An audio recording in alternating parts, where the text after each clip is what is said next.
Welcome. Welcome to each of you. Wonderful to see you here, to have the opportunity to practice together today, this morning, this afternoon, this evening, no matter what part of the world you're in. Hi, Kat. So this is, as you know, the Sunday Sound of Dhamma program. And so we're going to go ahead and meditate for about 10 or 15 minutes or so, just to settle into our practice here for a few moments. I'll offer some guidance, and then I'll offer the Dhamma talk, and we'll have some time for reflections and questions at the end, as usual. So you can go ahead and start to settle into your meditation posture. And we're just going to do a simple meditation on the breath, but it's good to take a moment and just find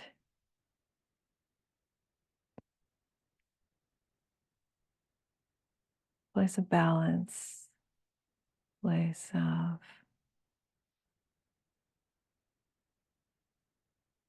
being comfortable enough to let the body do what it naturally does, which is to settle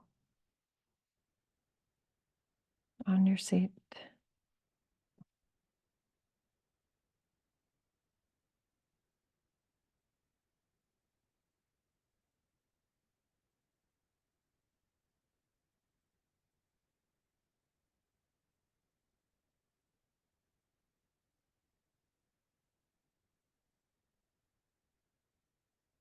You may find it helpful to relax the belly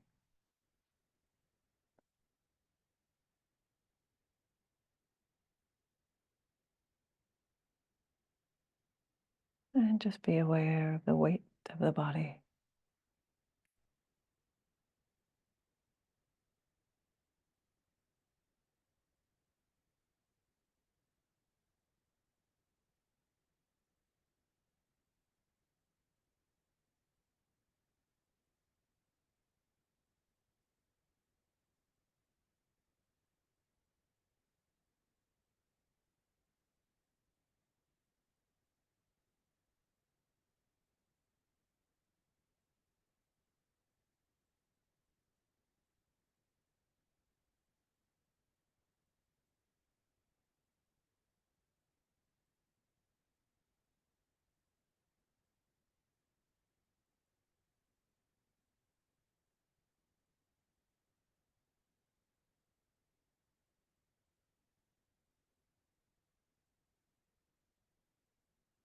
And allowing the spine to come into alignment so that the bones can carry the weight and the muscles of the back and the chest can just soften and widen and relax.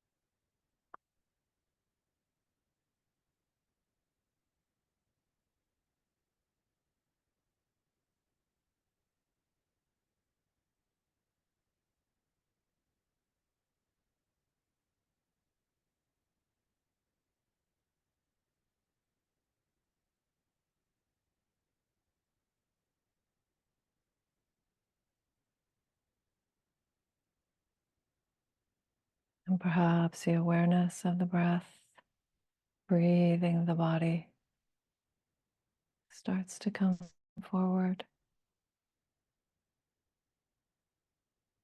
Maybe you feel some sensations in your nose or your throat. in your chest or in your diaphragm. Just finding a place to rest the mind on the sensations of the breath, breathing at its own rhythms.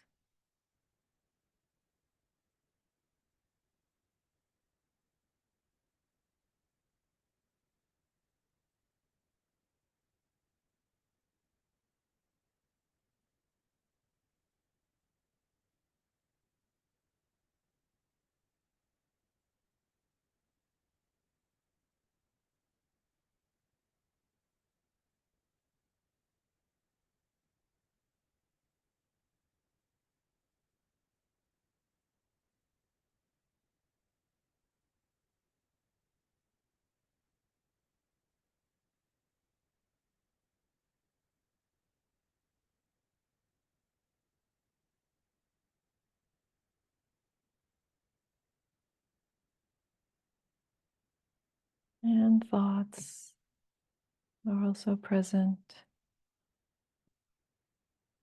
They could just be like the radio in the next room, and the sensations of the breath are right in the forefront of the mind.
Aware of the in-breaths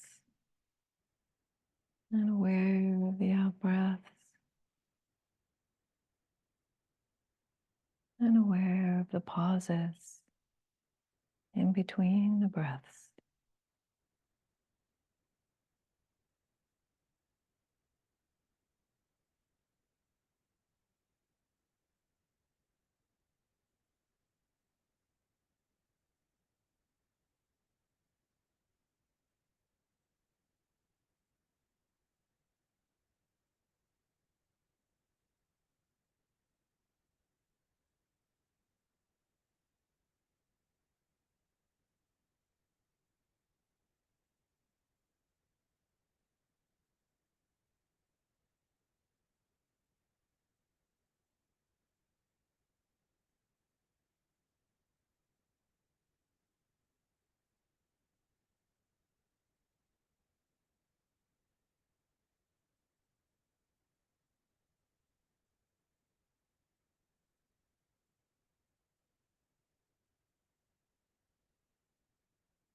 Nothing else to do but to be aware of the breath, breathing the body.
And in these last few moments of the meditation,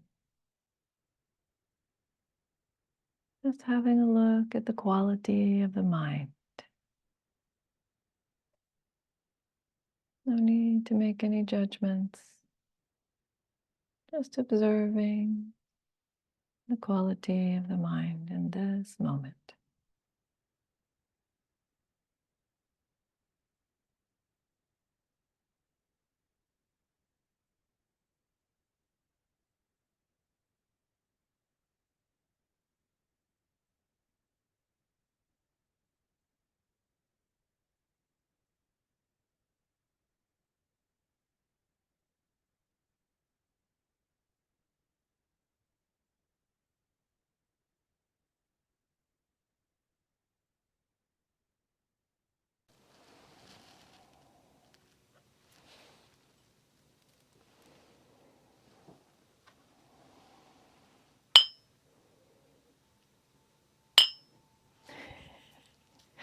I don't have my bell, so that's as close as we're going to get to a nice little ding.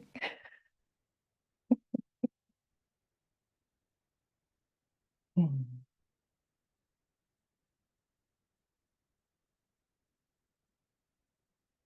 right, friends, so that means it's time for the Dharma talk.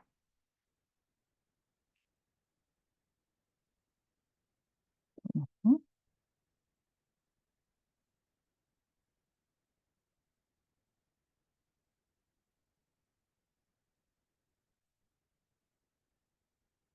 You can feel free to chant the refuges together with your mics muted if you'd like. Namo tassa bhagavato arahato samma sambuddhassa. Namo tassa bhagavato arahato samma sambuddhassa.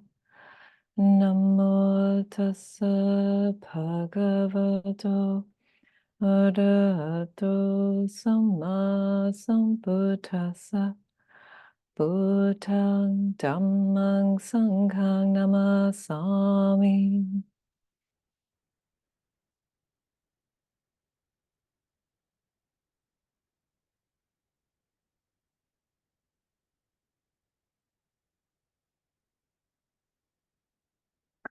So today I had a friend make a request about the Dharma talk.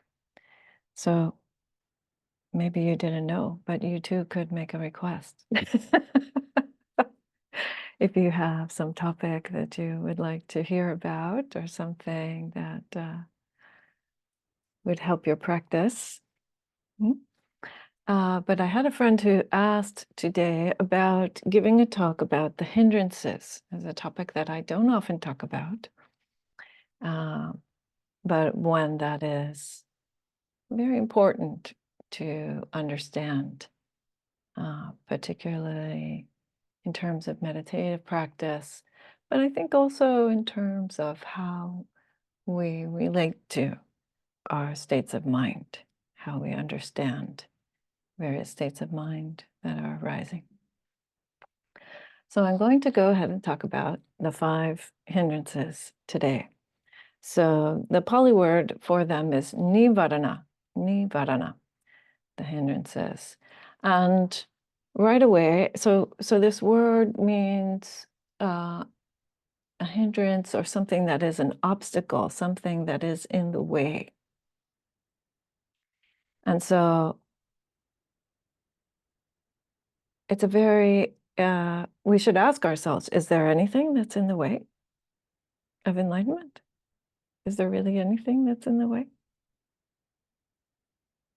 Because it all comes onto the path, right? If we're not able to bring everything in our experience onto the path, then something is going to be missing. Something is going to be misunderstood or not fully understood. But there are these things called hindrances or called obstacles. And so what are they getting in the way of? So if we look at what the suttas have to tell us about this, so in the numbered discourses from the chapter of 5s, as we would imagine, right? Because we're talking about 5 hindrances. So the numbered discourses are grouped very nicely in that way. If you want to know about the 5 hindrances or the 5 powers, you look in the chapter of the 5s. Right? This is from number 23. It says, what is it that the hindrances, the nivarana, are obstructing? It says, they get in the way of a mind that is pliable and wieldy and radiant and workable and strong and concentrated. So the one about concentration is the one that's most often mentioned, that the hindrances are qualities of mind that tend to make it more difficult to concentrate the mind. But these other aspects, I want to just bring this forth a little bit more because, again, it doesn't often get talked about. So a mind that is pliable and wieldy, right? So what does that mean? It means that you have trained your mind, you have the capacity of mind to put the mind where you want it. And just saying that out loud, you might think, really? That is something that takes quite a bit of practice, right? So for example, in the meditation, I say, and then you rest your mind on the sensations of the breath, right? Or that's equivalent to saying you're placing the mind in a particular place, or you're turning the attention to a particular group of sensations, right? So learning how to do that takes practice. It takes that is something that we have to learn how to do, how to use our attention.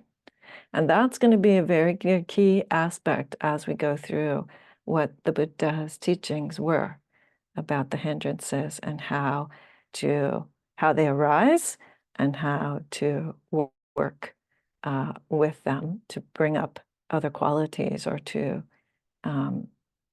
take away the energy from those hindrance qualities.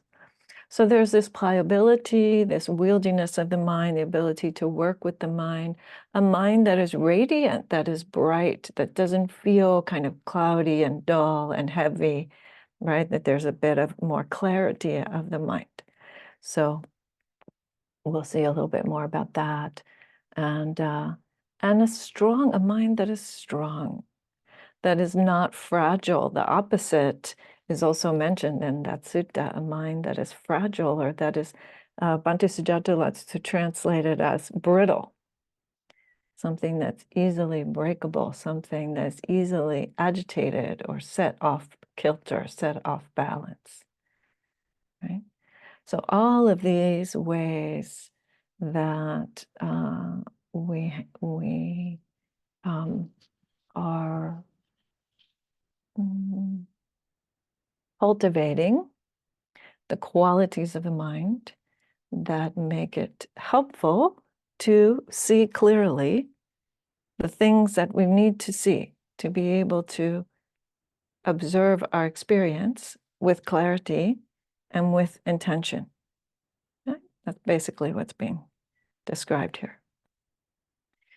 So what are the five hindrances? So I'm just going to name them, and then I'll go through a little bit about what each one is. So there's kamachanda, which should not be confused with karma. All of these things are related to karma in subtle ways, but I'm not going to go into that today. So kamachanda means sense desire, or yeah, we'll just leave that translation as that. And then there's vyapada, and vyapada is ill will, or something like anger or aggression. And then you have the third one is, I learned it with these old-fashioned words, sloth and torpor, which a lot of us don't even know what those words mean anymore in English. It's dullness and drowsiness. Dullness and drowsiness, yeah? Tina mida in Pali, tina mida. And then you have the other side of that coin is restlessness and remorse. Restlessness and remorse. Uraka kukacha. These are great Pali words because they sort of sound like the mind that we're talking about, right? The mind that isn't willing to settle down is uraka kukacha. So, and then you have doubt, vichikicha, which also sounds like what doubt is, the way that doubt is defined, and we'll get to that in a minute. So those are the five hindrances. And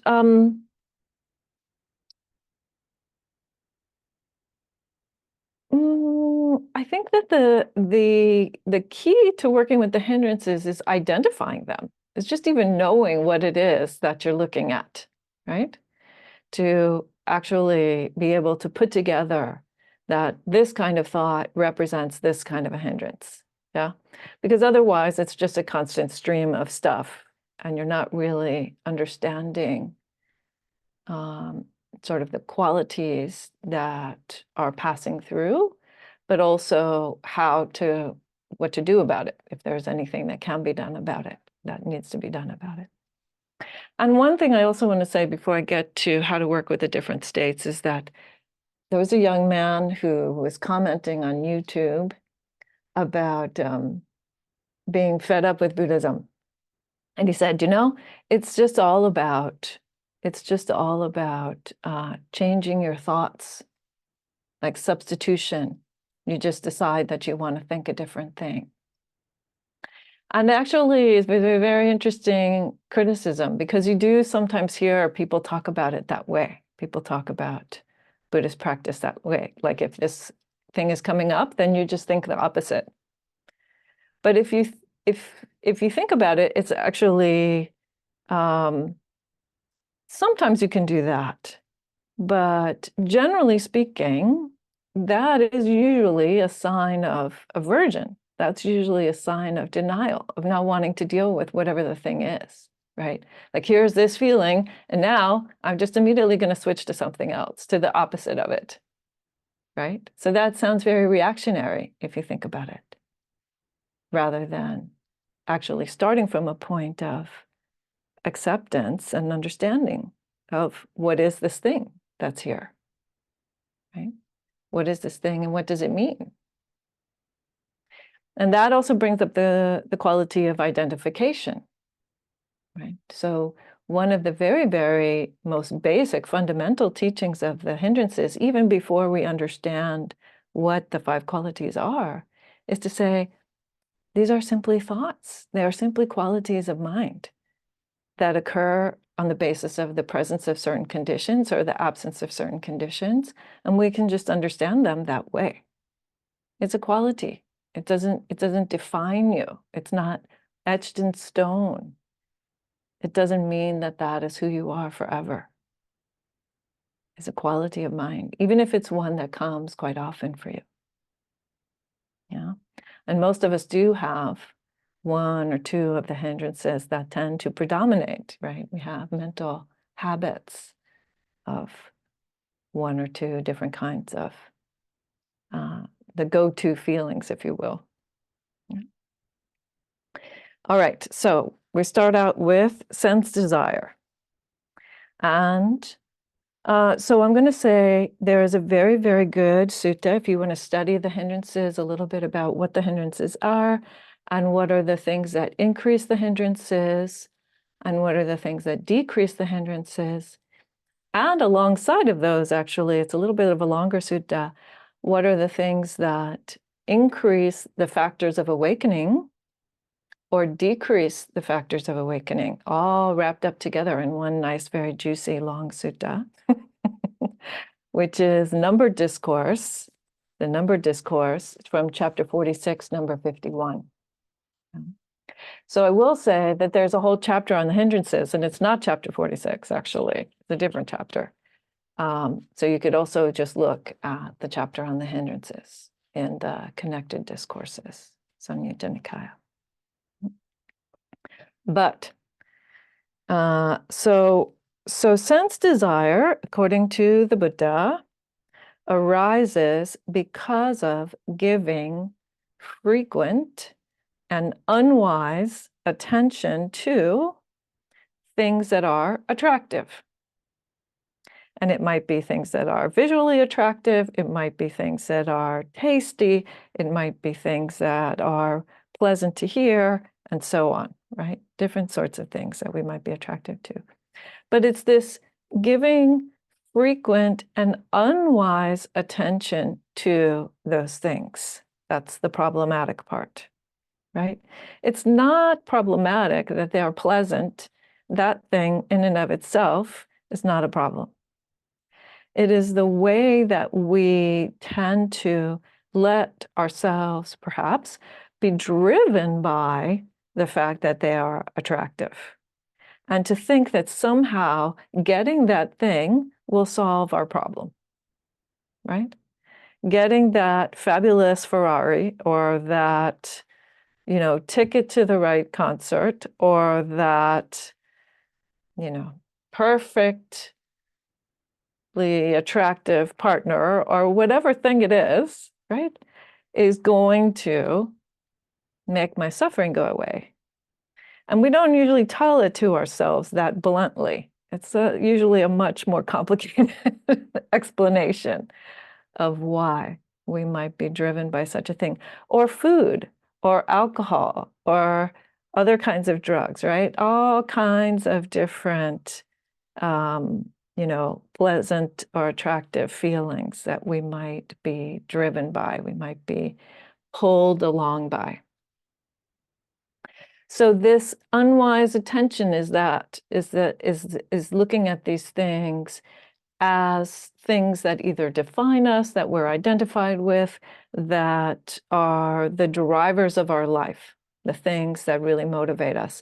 And I was saying that to my friend actually yesterday, that one of the things that's very clear to me, being in a situation where I'm in contact with a lot more people in recent months, and in, kind of more worldly situations than I have been in my monastic career for a while, I notice that all of these kinds of motivators, different things that drive people, there are many, many different aspects that drive people in their lives. And many of them not so wholesome, right? So this is about that. The Buddha says, instead of that, one thing that you can do is you can pay attention to the unattractive. So again, substitution. You can try the other side of the coin, right?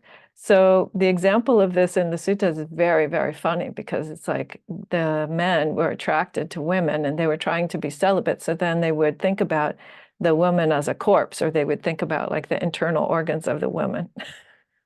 So that was their way of kind of coping.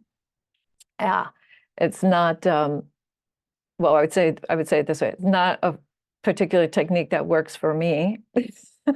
I don't know that it works for many people. In fact, it is also part of how the corpse meditations came up. So the corpse meditations are about sort of reminding ourselves that these bodies are not just attractive, pleasant things, but they are also things that are bound to fall apart in many ways. But I think in a more healthy vein, so we also have the commentaries to the suttas. So in the commentaries, there are lots of different types of advice about how to understand the suttas or how to practice with the suttas. Again, more or less helpful, more or less applicable to different people. Sometimes the commentaries can be quite informative. Other times it's clear that they didn't quite, or it seems like they didn't quite get the point. But in the commentaries, particularly to the Mahasatipatthana Sutta, so middle length discourse number 10, which is the discourse on mindfulness, the 4 foundations of mindfulness, the comments there are many comments there about how to deal with the hindrances that would prevent you from being mindful. So one of the things there is guarding the sense door. So just kind of an attitude of moderation around the senses, and being careful not to overwhelm yourself with food, for example, or with certain kinds of sound, or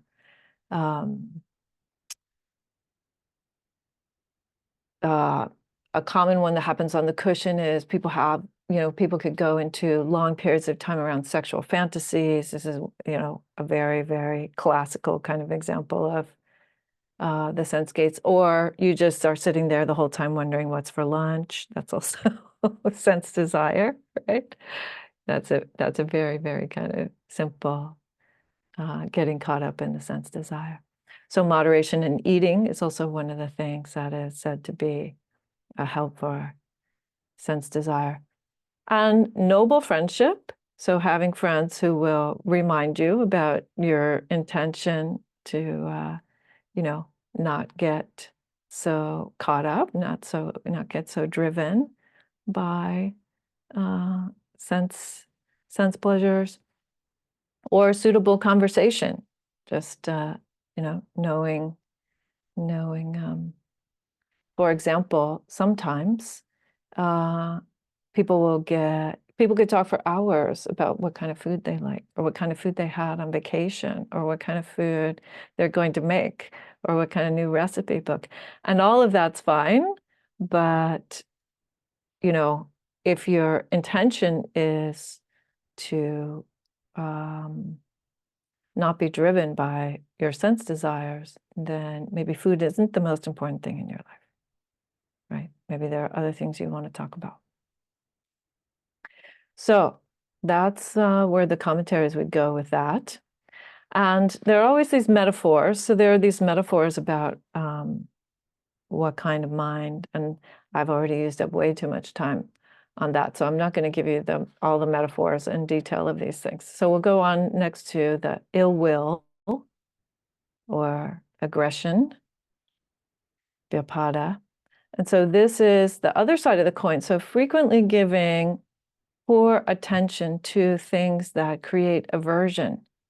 So now think about what we just said a minute ago. So a minute ago, we were saying if you look at a corpse and you go, yuck, that might be a good thing because it might remind you that bodies are bound to fall apart. But now it's saying if you use unwise attention toward things that create aversion, then that will tend to give you ill will or create anger or conflict, inner conflict in the mind.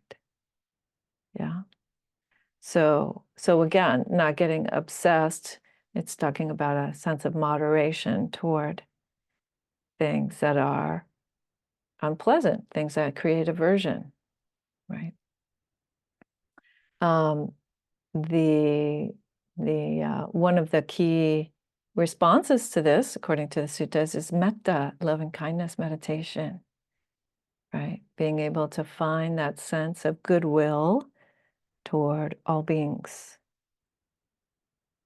so that even when they do things that are irritating or that cause aversion or that are unskillful, that you are coming at that from a place of having that goodwill in your heart toward them, which doesn't mean that you don't have boundaries. It just means that you're starting from a more skillful, positive place of how to attend to those problems.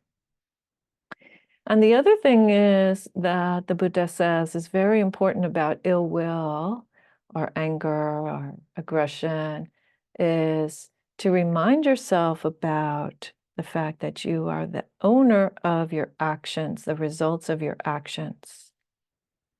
So it's a reminder about karma. So it's something also like a reminder about acting out of ill will or speaking out of ill will or even thinking harmful things, unskillful things. Yeah, that you remember that what you do with intention has an effect on you, actually. Right? So if somebody mistreats you, that's their karmic problem. They will have the karmic results of that. And your boundaries around that might be some of their karmic results. But how you respond to them, that's generating your own karmic result. Right? You get the result of whatever response you had. So the metaphor here, and this is one that I really want to talk about because it was, for me, incredibly helpful. So I would say early in my practice, less so now, early in my practice, ill will was probably my go-to hindrance. Anger was something that was a big issue for me in my life. And, I had all kinds of very good reasons, very good justifications and so on. But I had to learn actually why that was harmful for myself and what to do about it. And the metaphor that was one of the metaphors that was the most helpful was this metaphor that comes from the commentaries, which is that getting angry at another person is like picking up a piece of burning coal to throw it at them. So who gets hurt first? You pick up that piece of burning coal to throw it at the person that you're angry at. But actually, you picked up the hot coal. So you are the one who gets hurt. Yeah? And so in the same way, the Buddha is saying that when you feel ill will, when you feel anger, when you feel aggression, and I'm not trying to say that we shouldn't ever feel that. It happens. And when it happens, and we need to attend to our anger and attend to the reasons for that. But what I am saying is that we have to know that anger has a price. Anger has a price in our bodies and our minds. And so that picking up the hot coal, what happens when you pick up the hot coal? That's the price of the anger. So then you have dullness and sleepiness, sloth and torpor. And it says it actually, interestingly, grows because of frequent, unwise attention to discontent. Frequent, unwise attention to laziness or to sleepiness or to sluggishness in the mind. So this is very interesting because one of the things that I find is that this particular hindrance is very hard for people to identify. It takes some practice to identify this. Like if you're somebody who falls asleep on the cushion quite often, it's because you haven't learned to identify this hindrance yet. You see? And so if the mind is dull and you're kind of sitting in that dullness, it might feel very pleasant. actually. Sometimes people mistake this kind of dull, sleepy state with a good meditation. Oh, yeah, yeah. I was very chill. Pretty soon the bell rang. It was all good. But that can be a kind of state of dullness, of where you're not actually present for the sensations that are happening in the mind and the body, right? And so there's this kind of like floating along with it kind of feeling, yeah, which is really quite different if we think about both what we mean when we talk about concentration, which is a very focused and clear state of the mind, or when we talk about mindfulness and we talk about vipassana, right? Insight into phenomena. These are very clear, very precise states of observation. So the way to think about how to work with dullness or sleepiness in the meditation is, part of it is, the Buddha calls it exertion, but the way to think about it is you're applying the mind to more precisely observe what's present, more precisely receive those phenomena. So the Buddha says also sometimes changing your posture can help, right? So you often hear me talk about finding an upright posture for your sitting, because if you are in posture that tends to make you tired, or that makes it hard to breathe, or that the head feels very heavy, then that will increase your sense of dullness. Also, the Buddha says going out, getting some fresh air, meditating outdoors, always a good thing, right? Our bodies are tuned in to enjoy a little bit of light, the sound of the birds or the leaves or the water, get a little fresh air. Thinking of the perception of light, so actually thinking about light in your mind also is a way of waking yourself up. Thinking about it being daytime, even if it's nighttime. That is one way that the monastics would keep themselves awake, so they could meditate late into the night. We were taught to think about it being daytime, as if it were daytime in our minds.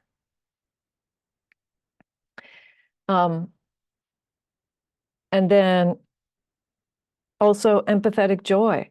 So joy is a stimulating factor. If we look at the list of the factors of awakening, joy is one of the stimulating factors, together with energy and investigation. So empathetic joy is one of the boundless qualities, right? The 4 boundless qualities. And it's one that is fun, right? It's very light, it's very bright. You think of somebody who's enjoying themselves, maybe a child laughing, or a good friend of yours, or something you've seen on the internet, right? And you empathize with someone else's joy. And that brings you joy, and that brings an uplift to the mind and a brightness to the mind. So, and then you have, again, the other side of that coin is restlessness and remorse. So it used to be that this was often translated as restlessness and worry, but actually remorse is a much better translation for that second word, udakukucha. And because it ties into the Buddhist teachings about ethics, right? So why is remorse going to be similar to restlessness in the mind? So when you've done something wrong, one of 2 things is often going to happen. One is you feel bad about it. You feel like, oh, I did something wrong, and you're wrestling with it, and you keep thinking about it over and over again. Why did I say that thing? Or why did I do that thing? Or, kind of going over it in your mind, or, criticizing yourself about it, or criticizing somebody else, oh, because they made me say blah, blah, blah, blah thing, right? So there's that way that we can wrestle with having a feeling of remorse about something that we did and feeling bad about it. Or there's the other kind, which is which happens sometimes for folks who don't feel bad when they're doing unskillful things, which is the cover-up. Oh, yeah, I robbed the bank, and now I have to lie to so-and-so about this thing, and I have to make sure that the money gets put away, and I have to, make sure that this person doesn't know, and the whole restlessness that occurs in trying to not receive actually the consequences of your bad behavior. So either way, whether you have a conscience about it or you don't have a conscience about it, making unskillful choices or unethical choices in your life tends to agitate the mind. So that's why restlessness and remorse go together. So, but there is just general restlessness of the mind also, right? So the mind, sometimes I talk about, I think I talked about this last week, the mind is like being like an octopus, right? It's got all these little tentacles and they're all sticky and, oh, look at this shiny thing over there and look at a cute little fish over here, and right? And the mind can be very much focused on looking at external objects, right? What's the next thing that comes into the perceptual field, right? Over and over again. In fact, social media was built on this machine, right? That tendency. So, one thing is, so focusing on that unsettled nature of the mind actually in a negative way, so criticizing yourself about it, or again, getting very wrapped up in the planning of trying to avoid the consequences or those kinds of things will tend to increase the restlessness, whereas noticing the settled mind will tend to decrease the restlessness. Now, this is an interesting one because initially, when I would first hear this teaching, I would think, well, wait a minute, we're talking about an unsettled mind. So how can we be noticing the settled mind, right? So, but this is very key, crucial. So when there is awareness that there is restlessness in the mind, the part of the mind that is aware is not restless. You see what I'm saying?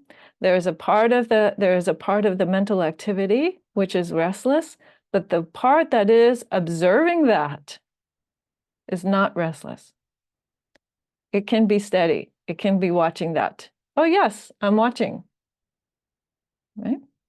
In the same way that when you're in the meditation, and this is why we did the meditation the way we did today, in the same way that when you are in the meditation and you're watching the breath, you can allow the mind sometimes to be steady with the breath, even while other things are happening, right? Even while you're off thinking about some other thing, or you're feeling some itch in some other part of your body, or some sound happens, right? Those things can come in and out while there is the ability to be still with one phenomena. So you focus, right? So you have this perception of the restless mind, and you are noticing the steadiness of the perception rather than putting the emphasis on the restless piece. So that's one way to think about how to deal with restlessness. Another way, one of the other admonitions is know the Dhamma and the Vinaya, the rules, the lifestyle rules, and ask questions about them. So it's something like, well,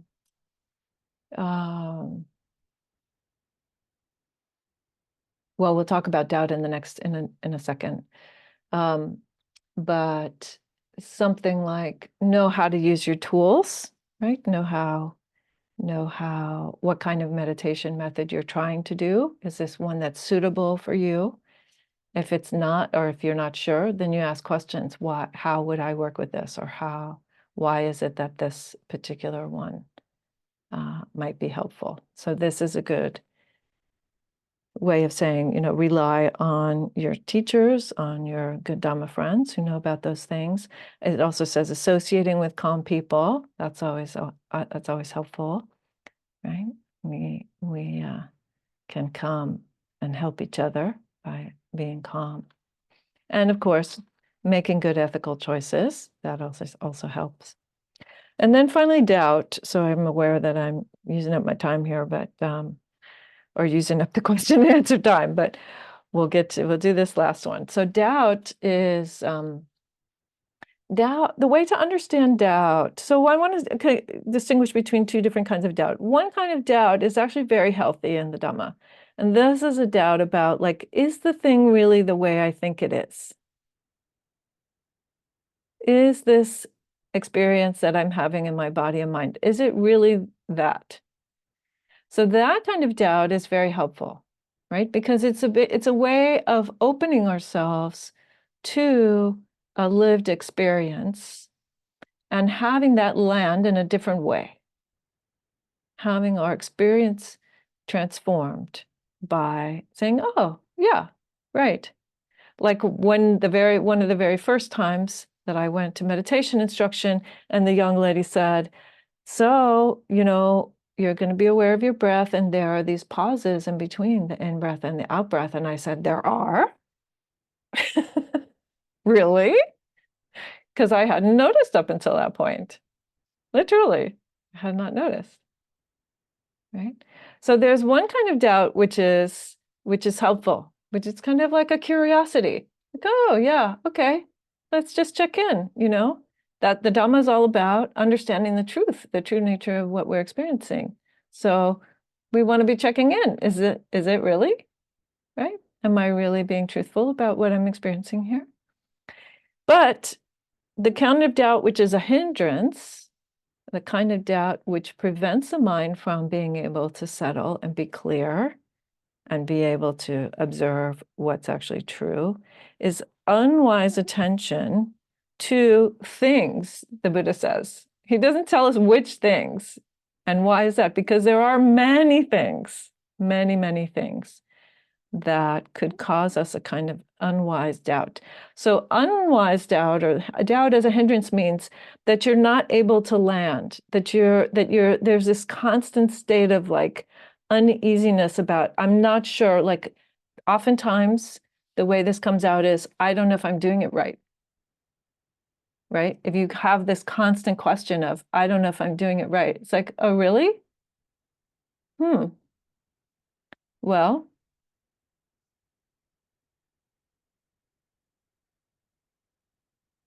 if you know what the instruction is and you still have this constant question of you don't know if you're doing it right, then I would say that's doubt. There's something else in there, right? It's not about knowing the instruction or being able to do the method or not do the method.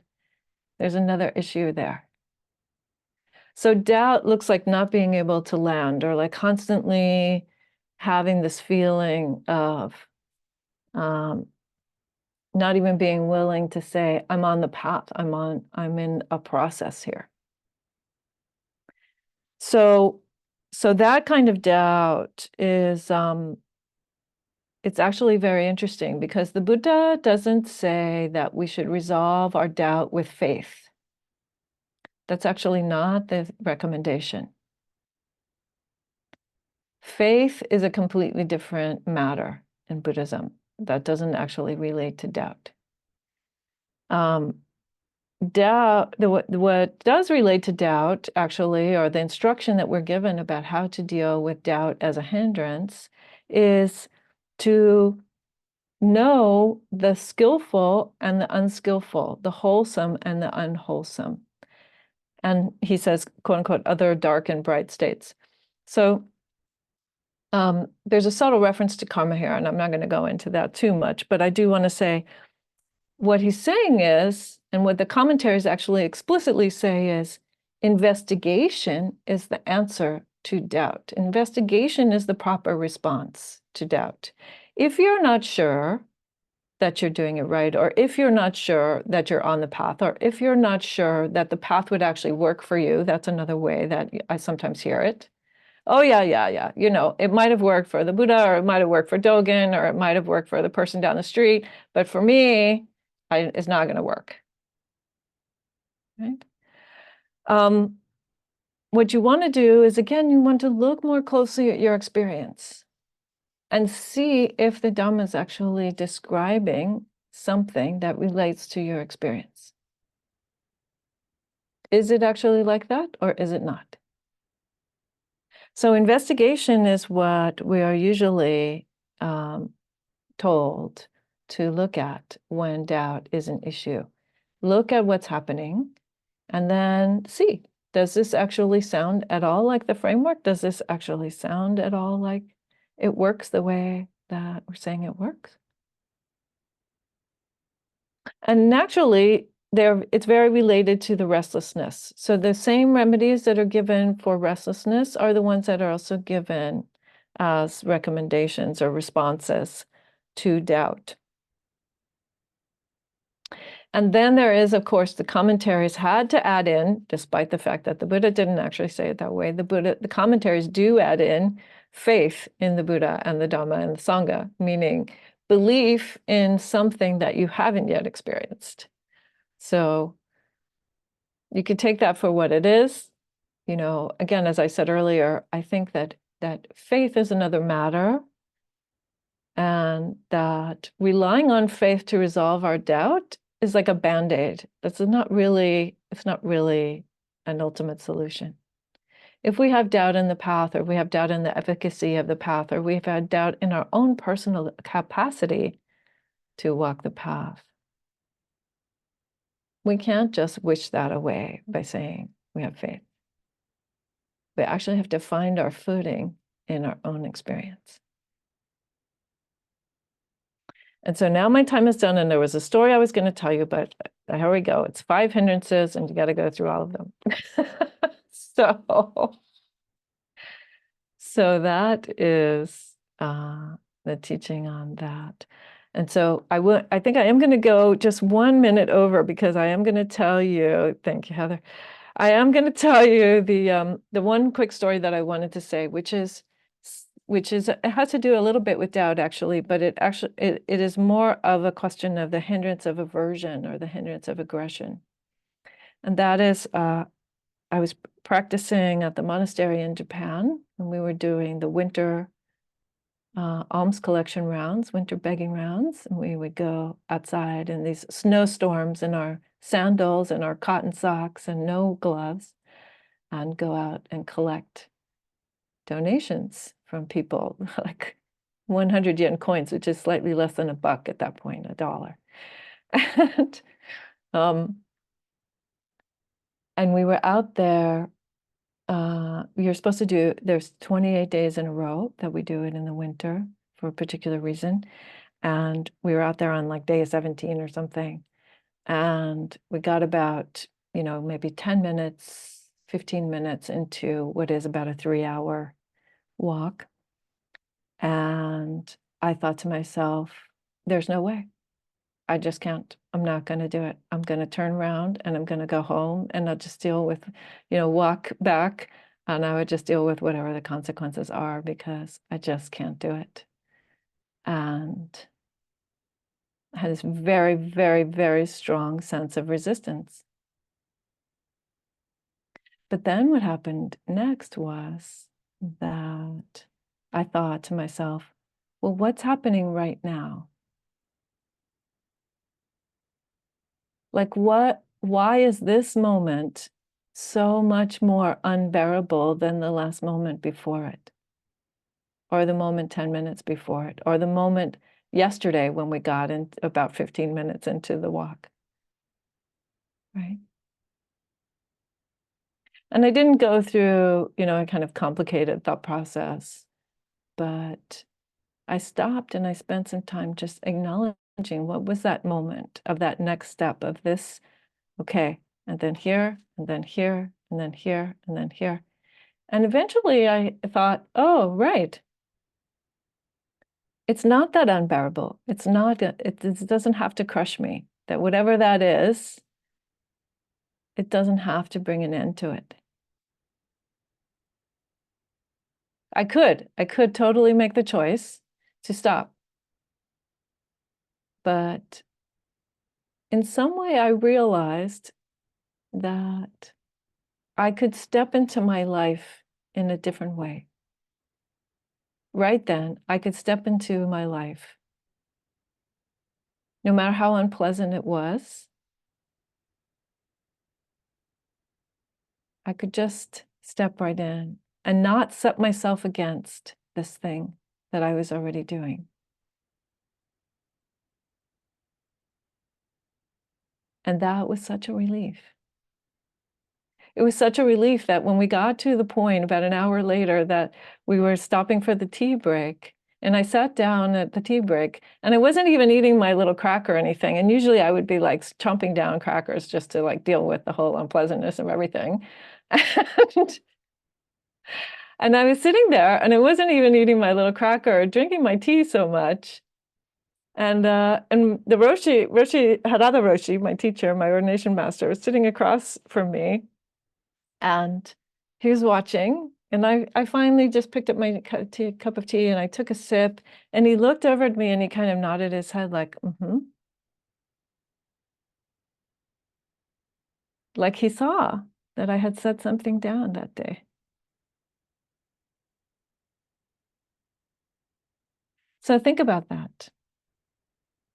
Think about that when you feel that sense desire, right? The cookies, or when you feel that aggression, that aversion toward your own life, or when you feel restless, or when you feel just dull, or when you feel doubtful.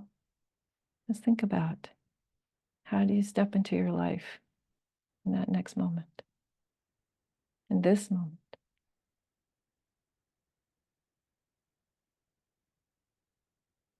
So thank you, everyone, for your kind attention. And we'll stop the recording. And I realize that we are at our time, but I'm happy